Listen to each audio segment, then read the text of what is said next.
Αυτοί που δεν θέλουν το μνημόνιο είναι αυτοί που τα περιμένουν όλα το ελληνικό δημόσιο. Απαιτούν να τους μαθαίνει γράμματα. Απαιτούν να τους θεραπεύει όταν αρρωσταίνουνε.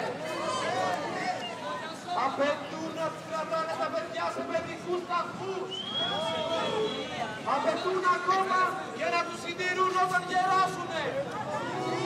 Πώς θα πληρώσουν για όλα αυτά, όχι άλλα βάρη στους πλούσιους. Να πληρώσουν οι φτωχοί, να πληρώσουν οι φτωχοί, να πληρώσουν οι φτωχοί. Αυτοί που δεν θέλουν το μνημόνιο, απαιτούν να φορολογηθούν οι επιχειρήσεις μας. Οι επιχειρήσεις μας δεν είναι συνηθισμένες για αστοχή αντιμετώπιση. Τραυματίζονται κύριοι. Τα λεφτά μας είναι ξενιτεμένα στην Ελβετία. Τα εξωστάσια μας ξενιτεμένα στην Βουλγαρία. Τα ποδερά μας είναι ξενιτεμένα σε offshore της Κύπρου, της Λιβερίας και του Παναμά. Η μουσίνες μας στο ίδιο. Τα σπίτια μας εξόριστα στην Εκάλη επίσης. Και από πάνω μας ζητάνε να πληρώνουμε πιστούς και φόρους. Δεν κάνουμε άλλα αυτή την κακομεταχείριση. Είναι και καλά τα βόρεια προάστια. Έχουν φορέσει και γραβατούλες. Τα βλέπεις. Και φοράνε και γραβάτες. Έχουν όλες. Έχει και ένα πουρο παρά αυτά που έχει ένα πουρο.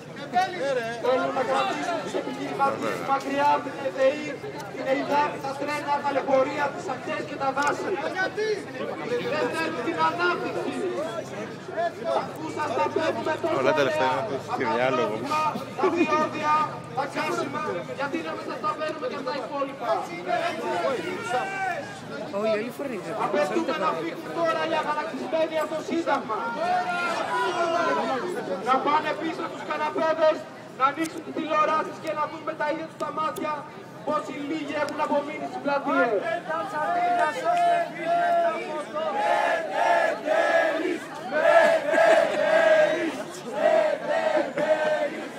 Απαιτούμε να μην εμποδίσετε η τηλεόραση να αποκρύψει την αλήθεια. Αυτό σημαίνει η ελευθερία του λόγου.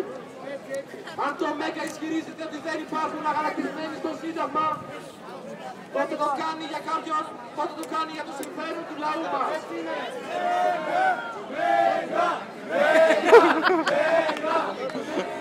Οι συγκεντρώσεις στις πλατείες είναι πράξη ανεύθυνη για τη χώρα. Μπορεί να οδηγήσουν σε αναδιαπραγμάτευση του χρέους και να χάσουν τα λεφτά οι δανειστές μας. Οι συγκεντρώσεις βλάπτουν τη δημόσια εικόνα της χώρας. Ποιος θα αγοράσει το Σύνταγμα, κύριοι, με 50.000 έξαλλους επάνω, όταν έρθει η ώρα να το πουλήσουμε γι' αυτό? Είστε άνεργοι. Πρόβλημά σας. Σύνδεσμος ειλικρινών βιομηχάνων.